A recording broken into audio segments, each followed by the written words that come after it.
तो कहानी की शुरुआत होती है और हमें लखनऊ में रह रहे एक ब्राह्मण परिवार को दिखाया जाता है, जहां हम देखते हैं कि घर की बड़ी बहू कमलेश जो कि खाना बना रही है और उसकी बेटी पिंकी घर के बाहर खेल रही होती है कि तभी पिंकी को बाहर से चिल्लाने की आवाज आती है। पिंकी भागते हुए अपनी मम्मी कमलेश के पास जाती है और उन्हें बताती है कि चाचा को बाहर कोई मार रहा है। कमलेश एकदम गुस्से से बाहर आती है और अपने देवर अरुण को उन गुंडों से बचाती है। कमलेश उन गुंडों की ऐसी टुड़ाई करती है कि अरुण भी देखकर हैरान हो जाता है। लड़ाई काफी देर तक चलती है। तभी वहाँ अरुण के पापा आते हैं, जिन्हें देखकर कमलेश और अरुण दोनों शांत हो जाते हैं। कुछ देर बाद हम देखते हैं कि अरुण के पापा यानी सुकुमार भ्रमर दोनों देवर भाभी को अच्छी खासी डांट लगाते हैं और यह भी कहते हैं कि कम से कम कमलेश को जानना तो चाहिए था कि कौन गलत है, तभी मारना चाहिए था। लेकिन कमलेश एक ही बात कहती है कि उसका देवर कभी गलत हो ही नहीं सकता। फिलहाल ये कुछ महीने पहले का था और अब कहानी प्रेजेंट में आती है। कमलेश का पति विनय जो कि बैंक में काम करता है और कमलेश से बहुत प्यार करता है, लेकिन कमलेश के मन में बस एक शिकायत है कि उसकी एक ही बेटी है और कोई बेटा नहीं है, जिसकी शिकायत बस कमलेश को ही है,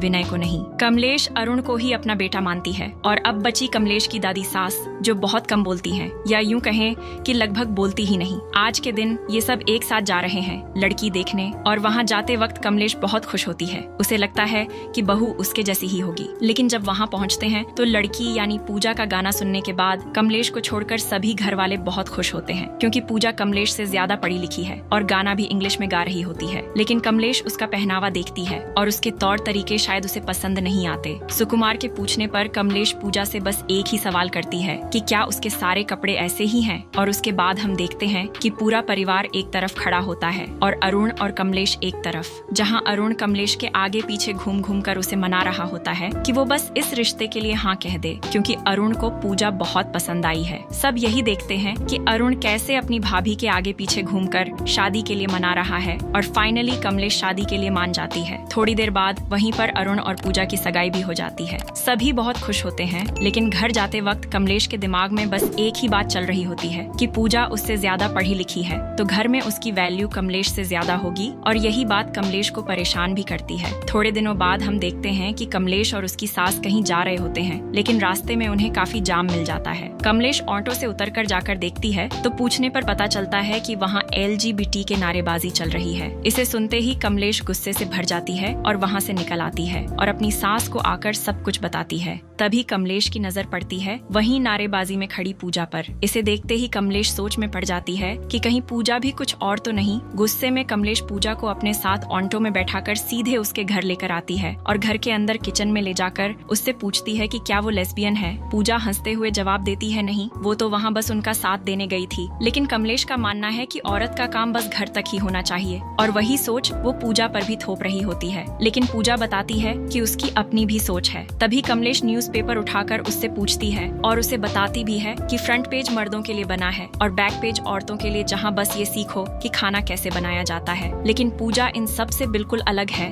उसका मानना था कि जितना जरूरी खाना बनाना है उतना ही जरूरी यह भी जानना है कि आखिर देश में चल क्या रहा है। कुल मिलाकर कमलेश और पूजा की सोच एक दूसरे के बिल्कुल अपोजिट है। कमलेश पूजा का हाथ पकड़ते हुए बाहर लाती है। वो जबरदस्ती उससे कहती है कि वो अपनी सास से पैर छूकर माफी मांगे। पूजा के मना करने पर कमलेश जबरदस्ती उसके हाथ से सगाई वाली अंगूठी निकाल लेती है और रिश्ते को यहीं खत्म कर देती है। कुछ घंटों बाद हम देखते हैं कि कमलेश की इस हरकत से सभी घर वाले काफी नाराज होते हैं कि उसे इतना तमाशा नहीं करना चाहिए था। सुकुमार कमलेश से पूछता है कि तुमने ऐसा क्यों किया, तो विनय बताता है कि कमलेश को पूजा से क्या परेशानी है, क्योंकि वो इंग्लिश ऑनर्स की है और कमलेश की तो ग्रेजुएशन भी नहीं हुई। लेकिन विनय समझाता है कि फिलहाल कमलेश को उनके घर जाकर उनसे माफी मांगनी चाहिए, क्योंकि उससे गलती हुई है। लेकिन कमलेश साफ इनकार कर देती है, वो कहीं नहीं जाने वाली थी। थोड़ी ही देर में पिंकी आती है और बताती है कि पूजा आई है कमलेश से मिलने। दोनों छत पर अकेले होते हैं, जहां पूजा कमलेश से पूछती है कि वो उससे इतना नाराज क्यों है। कमलेश बताती है कि वो इस परिवार में सबसे कम पढ़ी लिखी है और उसे इस घर में अपनी जगह बनाने में पूरे 15 साल लग गए, लेकिन पूजा ने 15 मिनट में ही सबको अपना बना लिया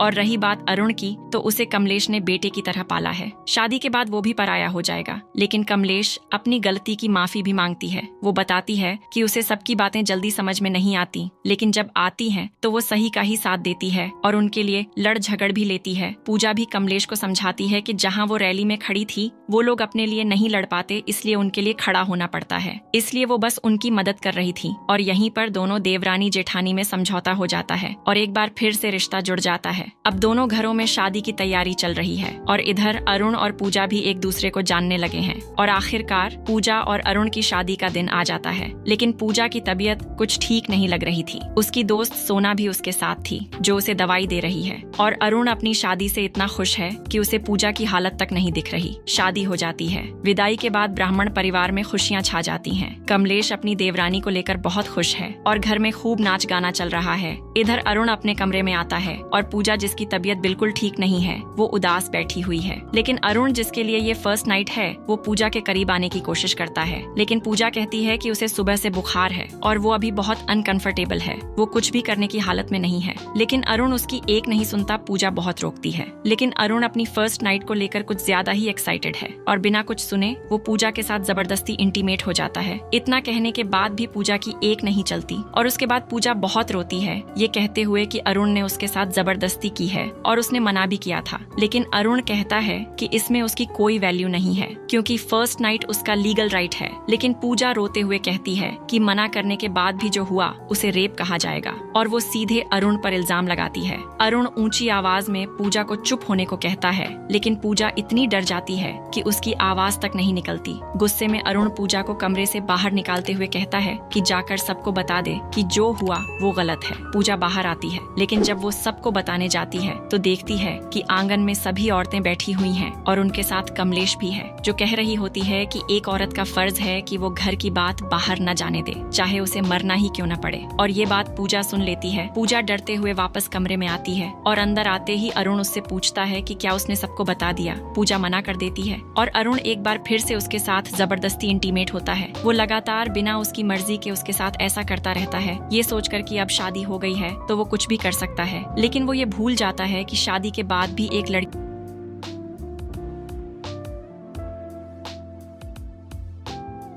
की हाँ कितनी जरूरी होती है। वहीं दूसरी तरफ विनय, जो अरुण का बड़ा भाई है लेकिन उससे बिल्कुल अलग है, उसका प्यार कमलेश के लिए बिल्कुल अलग है। जैसे कमलेश पूरा दिन सबका ध्यान रखती है, विनय रात को कमलेश की सेवा करके उसका ध्यान रखता है। आधी रात को पूजा उठती है और बाथरूम में जाकर शावर खोलकर बहुत रोती है, ये सोचकर कि इतनी पढ़ी लिखी होने के बाद भी उसके साथ ये सब क्या हो रहा है, जिसके बारे में वो किसी से कुछ कह भी नहीं सकती। सुबह के वक्त पूजा छत पर खड़ी होती है तो उसे कमलेश देख लेती है। कमलेश उससे पूछती है कि क्या हुआ, वो सुबह सुबह यहाँ क्यों खड़ी है, और पूजा रोते हुए बस यही कहती है कि उसे अपने घर जाना है। कमलेश क्या करती, घर में सब सोए हुए हैं और वो घर की बड़ी बहू है, तो जैसे तैसे वो पहले पूजा से पहली रसोई करवाती है और फिर उसे उसके घर लेकर जाती है। पूजा घर आते ही सीधे अपनी मम्मी के पास किचन में जाती है और उन्हें बताती है कि उसके मना करने के बाद भी अरुण ने उसके साथ जबरदस्ती की। लेकिन पूजा की मम्मी भी उसे यही कहती हैं कि उस वक्त ना का कोई मतलब नहीं है, अब वही उसका घर है, उसे वहीं जाना चाहिए। और साथ में ये भी बताती हैं कि घर की हालत ठीक नहीं है, उसके भाई की नौकरी सुकुमार ही लगवा रहे हैं, तो चाहे एहसान समझो लेकिन यहाँ से जाओ। वहीं दूसरी तरफ कमलेश के पास विनय का कॉल आता है कि वो सुबह सुबह कहाँ चली गई। कमलेश झूठ बोलती है कि वो बस बाहर आई हुई है। इधर पूजा की मम्मी खुद उसका हाथ पकड़कर उसे कमलेश के हाथों में सौंप देती हैं और कमलेश बिना कुछ कहे उसे वापस अपने साथ घर ले जाने लगती है।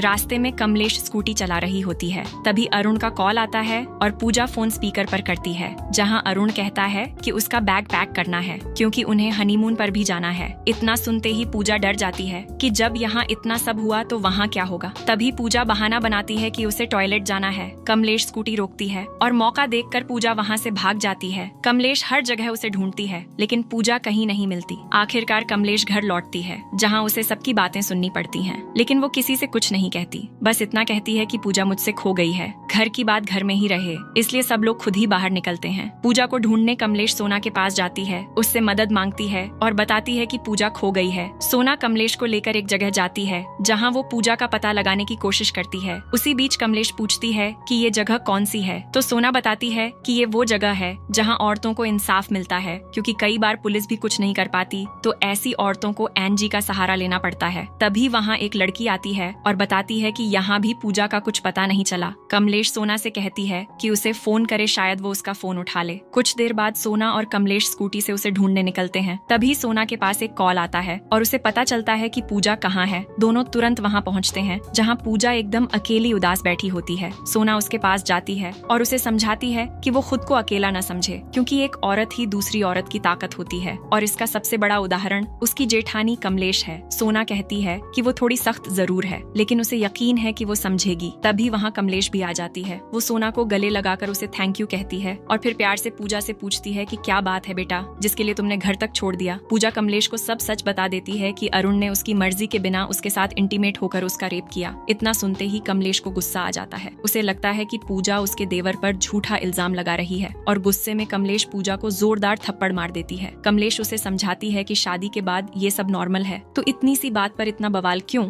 लेकिन पूजा कहती है कि उसे सबसे कम समझ वाली जेठानी मिली है, जिसे हाँ और ना का मतलब ही नहीं पता, और जब उसे ही नहीं पता तो वो किसी और को क्या समझाएगी। कुछ घंटों बाद हम देखते हैं कि पूजा घर वापस आ गई है और अपने ससुर सुकुमार के पास बैठी है। सुकुमार उसे अपने पास बैठाकर समझाते हैं कि कुछ बातें घर की होती हैं जो घर में ही रहनी चाहिए और लखनऊ में उनका बहुत नाम है, जिसे बनाए रखना है, मिट्टी में नहीं मिलाना, और फिर उसे भेज देते हैं ये कहकर कि हनीमून की तैयारी करो। कोई पूजा से ये तक नहीं पूछता कि आखिर हुआ क्या था जिसके कारण वो घर छोड़कर चली गई थी। उधर कमलेश अंदर ही अंदर परेशान है, क्योंकि अगर पूजा की बात सच निकली तो वो क्या करेगी, क्योंकि उसके लिए तो अरुण ही सब कुछ है, जिसे उसने बचपन से पाला हो। उसके बारे में कोई भी गलत कैसे सुन सकता है, तो कमलेश कैसे सुनती। लेकिन पूजा की बात कहीं न कहीं उसके दिल पर लग चुकी है। अगले दिन सुबह के वक्त अरुण और पूजा अपने हनीमून के लिए निकल रहे होते हैं, लेकिन पूजा की नजरें बस कमलेश पर ही टिकी होती हैं, एक उम्मीद के साथ कि शायद वो उसकी मदद कर पाए। कुछ देर बाद कमलेश सोना से मिलने जाती है और उसी के जरिए वो सच्चाई जानने की कोशिश करती है। सोना उसे एक एनजीओ लेकर जाती है और अपने सीनियर से मिलवाती है, जहां कमलेश के सारे डाउट क्लियर हो जाते हैं। उसे साफ साफ बताया जाता है कि शादी से पहले और शादी के बाद भी उसकी सहमति बहुत जरूरी है, और अगर बिना सहमति के कुछ भी होता है तो वो रेप ही कहलाता है। इससे कोई फर्क नहीं पड़ता कि लड़का किस घर से है, फर्क पड़ता है तो सिर्फ उसकी सोच से। वहीं दूसरी तरफ अरुण और पूजा अपने हनीमून सूट में पहुंच चुके हैं, जहां पूजा बहुत डरते हुए अरुण के पास आती है और उससे कहती है कि जो भी हुआ उसे भूलकर वो आगे बढ़ना चाहती है, क्योंकि रिलेशनशिप में सिर्फ इंटीमेट होना ही नहीं होता, एक दूसरे को समझना, दोस्त बनना भी जरूरी होता है। लेकिन यहाँ भी अरुण उसकी एक नहीं सुनता और एक बार फिर से उसके साथ जबरदस्ती इंटीमेट होता है। अब तो पूजा ने बहुत प्यार से बात की थी, लेकिन अरुण को वो भी रास नहीं आया। वहीं दूसरी तरफ सुबह के वक्त कमलेश को न्यूज़पेपर का फ्रंट पेज पढ़ते देखकर विनय बहुत खुश होता है। इधर अरुण और पूजा साथ में समय बिता रहे हैं, लेकिन जहां पूजा के चेहरे पर साफ डर और दुख है, वहीं कमलेश एनजीओ जाकर औरतों से उसी टॉपिक पर बात सुन रही है और धीरे धीरे उसे सच्चाई समझ आने लगती है। इधर अरुण और पूजा वापस अपने रूम में आते हैं। रूम में आते ही पूजा फिर से डर जाती है कि कहीं उसके साथ फिर वही सब न हो। इसी डर से वो बहाना बनाकर बाथरूम में चली जाती है। बाहर खड़ा अरुण उसका इंतजार कर रहा होता है कि कब वो बाहर आए और वो अपनी हवस पूरी करे। वो तेजी से दरवाजा खटखटाता है, लेकिन पूजा इतनी डरी हुई है कि वो साफ मना भी नहीं कर पाती और झूठ बोल देती है कि उसके पीरियड्स शुरू हो गए हैं। लेकिन अरुण इतना गिरा हुआ इंसान निकलता है कि उसे इस बात पर भी भरोसा नहीं होता। वो कहता है कि उसे दिखाओ सच में हुआ है या नहीं।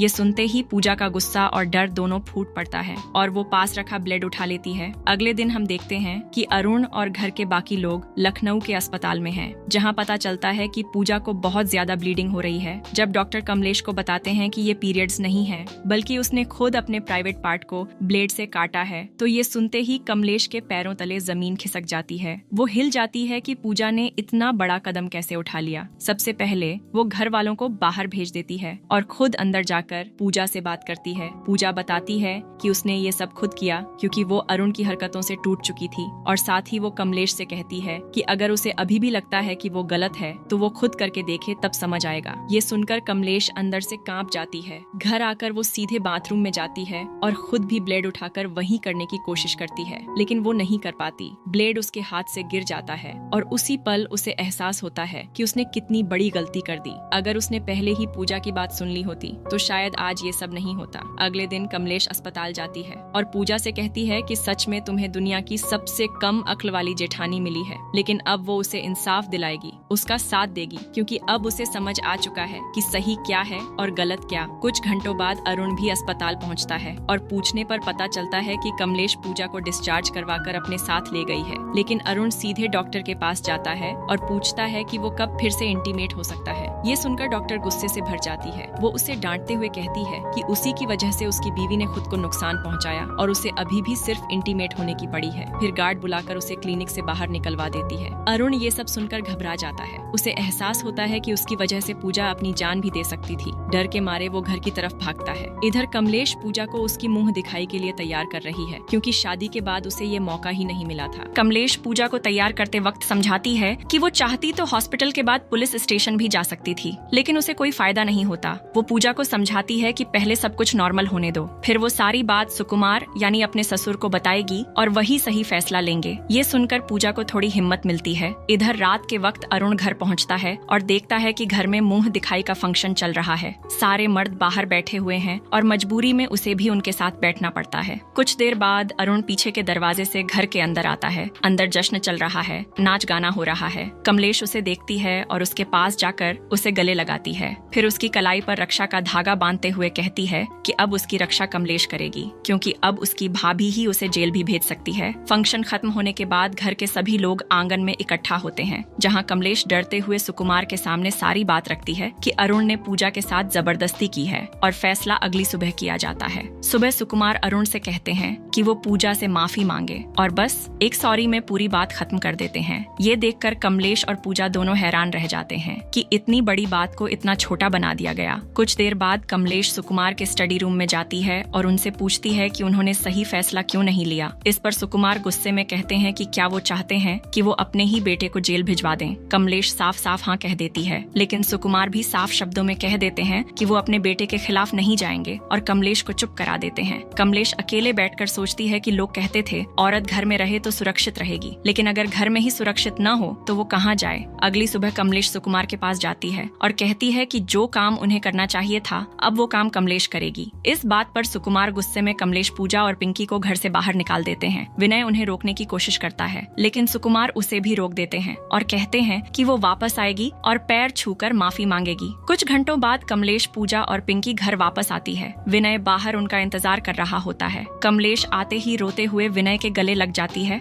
और कहती है कि वो ये सब नहीं कर पाएगी, लेकिन विनय उसे हिम्मत देता है कि अगर आज हार गई तो कभी कुछ नहीं कर पाओगी। कमलेश हिम्मत जुटाकर घर के अंदर जाती है और सुकुमार और अपनी सास के पैर छूती है। ये देखकर सुकुमार खुश हो जाते हैं, लेकिन कमलेश कहती है कि वो माफी मांगने नहीं, बस आशीर्वाद लेने आई है। इसके बाद पूजा और पिंकी के साथ घर छोड़कर निकल जाती है। अब वो जा रही है अपने नाना जी के पास, जो कि पेशे से एक वकील हैं। दूसरे शहर पहुंचकर कमलेश उन्हें पूरी बात बताती है। नाना जी कहते हैं कि मैरिटल रेप का तो कोई सीधा कानून नहीं है, लेकिन दहेज का कानून है जो औरतों के पक्ष में होता है। वो कहते हैं कि अगर इंसाफ चाहिए तो झूठ का सहारा लेना पड़ेगा, क्योंकि समाज में इस सच की कोई सुनवाई नहीं है। ये सुनकर पूजा मान जाती है कि दहेज का केस ही बनाया जाए, लेकिन कमलेश इससे सहमत नहीं है। वो कहती है कि जो हुआ ही नहीं उसके लिए केस कैसे लड़ा जाए, लेकिन पूजा बस इतना चाहती है कि किसी भी तरह उसे इंसाफ मिले, चाहे झूठ का सहारा ही क्यों न लेना पड़े। शाम को नाना जी सारे पेपर्स तैयार करते हैं और पूजा को साइन करने को कहते हैं, लेकिन जैसे ही पूजा साइन करने लगती है कमलेश पेपर छीनकर भाग जाती है और उसे जला देती है। इससे पूजा की उम्मीद एक बार फिर टूट जाती है, लेकिन नाना जी हार नहीं मानते।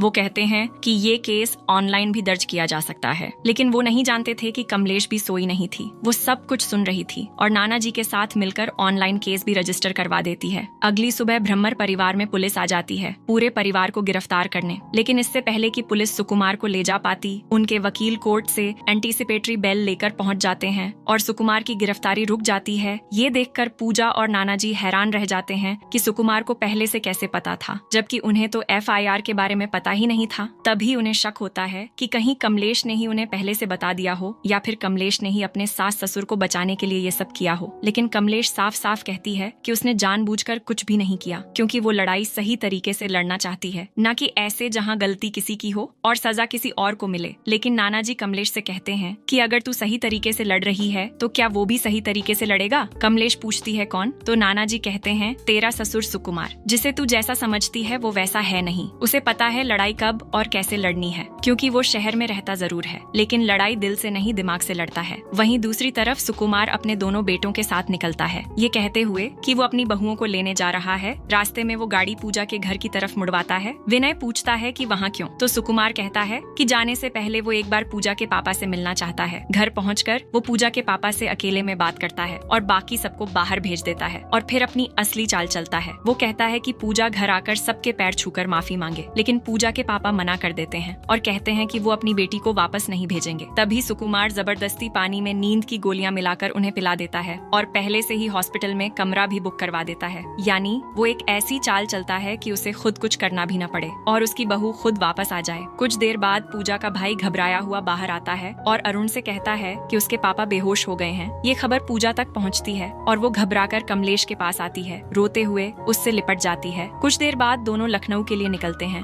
लखनऊ पहुंचते ही सीधे अस्पताल जाते हैं, जहां अपने पापा की हालत देखकर पूजा टूट जाती है और रोने लगती है। तभी उसके पापा उससे कहते हैं कि उसे अपने ससुराल लौट जाना चाहिए। ये देखकर अरुण भी मौका देखता है और सबके सामने खुद को मासूम दिखाने लगता है ताकि किसी तरह पूजा वापस घर आ जाए और परिवार की इज्जत बनी रहे। वो सबके सामने एक बार फिर से माफी मांगता है और सुकुमार भी थोड़ी लीपापोती करते हुए पूजा के पापा को आश्वासन देते हैं कि उनके बेटे की नौकरी अब पक्की समझो। इससे पूजा के पापा को तसल्ली मिलती है और एक तरह से पूजा पर एहसान डाल दिया जाता है कि अब उसे घर लौटना ही होगा, चाहे मजबूरी में ही सही। आखिरकार पूरा परिवार वापस घर लौट आता है, लेकिन कमलेश और पूजा के चेहरे साफ बता रहे हैं कि वो दोनों कितनी भारी मन से वापस आई हैं। अगले दिन सुकुमार घर में एक छोटा सा गेट टुगेदर रखता है, जिसमें पड़ोसी भी आते हैं और पूजा के घर वाले भी, लेकिन कमलेश और पूजा अब भी अंदर से टूट चुकी हैं। सुकुमार खुशी खुशी मिठाई बांट रहा होता है। जब वो कमलेश के पास आता है तो कहता है कि अब उसे अपनी नाराजगी खत्म कर देनी चाहिए, लेकिन उसी वक्त विनय उसे बुला लेता है और कहता है कि अब वो दोनों अलग रहेंगे, क्योंकि इतनी बड़ी बात के बाद उसकी बीवी यहाँ नहीं रह सकती। वहीं दूसरी तरफ अरुण पूजा से बात करने की कोशिश करता है, लेकिन कमलेश बिना कुछ कहे उसका हाथ पकड़कर उसे अंदर ले जाती है। तभी घर की दादी सास बोल उठती हैं, जो सालों बाद बोली हैं। वो कहती हैं कि अब सबकी चुप्पी तोड़ने का वक्त आ गया है, क्योंकि जब तक इनकी बात समाज में नहीं आएगी इनकी चुप्पी नहीं टूटेगी। क्योंकि दादी का कहना है कि लोग ऐसी बातों को दबा देते हैं और यहीं से सब खत्म हो जाता है, लेकिन अब ऐसा नहीं होगा। अब चुप्पी टूटेगी और आवाज उठेगी समाज के सामने। और अगले दिन घाट पर कमलेश की सास एक पाठ रखवाती है। घर की सुख शांति के लिए और दोनों बहुओं की घर वापसी के लिए एक पूजा रखी जाती है, जहाँ कमलेश ने सिर्फ देवियों की ही मूर्तियाँ रखी हैं। लोग पूछते हैं कि ऐसा क्यों, तो कमलेश कहती है कि आज वो 2 देवियों की कथा सुनाएगी और फिर वो कथा शुरू करती है। वो कहती है कि ये तो हम सब ने पुराणों में पढ़ा है कि पहले औरतों की कितनी इज्जत होती थी, बच्चों को उनकी माँ के नाम से जाना जाता था और अगर कोई औरत को हाथ भी लगा दे तो उसका क्या हाल होता था। इसका सबसे बड़ा उदाहरण रावण है। लेकिन इतना कहकर कमलेश रुकती है और फिर कहती है कि ये तो थी जग बीती, अब वो सुनाएगी अब बीती।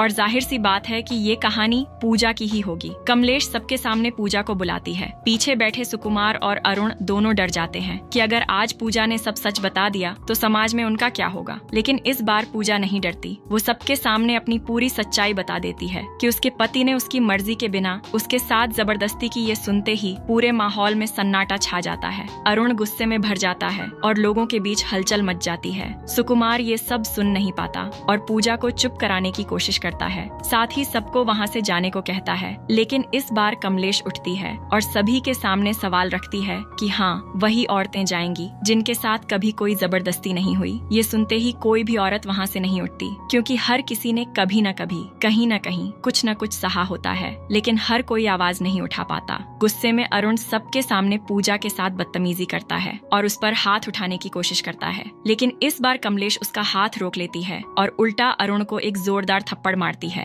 अब कमलेश अरुण से कहती है कि इन सब का फैसला सिर्फ कोर्ट में ही नहीं होगा, बल्कि परिवार और समाज भी करेगा। और वो वही फैसला सुनाती है कि आज से अरुण के सारे हक खत्म और उसे पूजा के पैर छूकर माफी मांगनी होगी। अरुण मजबूरी में सबके सामने पूजा के पैर छूता है और माफी मांगता है, लेकिन पूजा उसे माफ नहीं करती और सच कहें तो उसकी जगह कोई भी होता तो माफ नहीं करता। कमलेश आखिरी बार सुकुमार से कहती है कि जो कहना था वो कह चुकी है, अब उसका बोलना खत्म और सुकुमार का सोचना शुरू, क्योंकि आज जो कुछ भी कहा गया है वो सोचने के लिए काफी है। क्योंकि जो इंसान सिर्फ परिवार की बात करता है उसे ये नहीं पता कि उसी परिवार के अंदर क्या चल रहा है। और यहीं पर इस कहानी का अंत होता है। दोस्तों, ये कहानी हमें बहुत कुछ सिखाती है, लेकिन सबसे बड़ी बात जो पूजा के साथ हुआ वो न जाने इस दुनिया में कितनी पूजाओं के साथ होता होगा। बस मैं इतना ही कहना चाहूंगी कि हर घर में एक कमलेश जरूर होनी चाहिए जो सच के लिए खड़ी हो सके। अब आप बताइए, आपकी क्या राय है? मिलते हैं अगली धमाकेदार वीडियो के साथ। जय हिंद।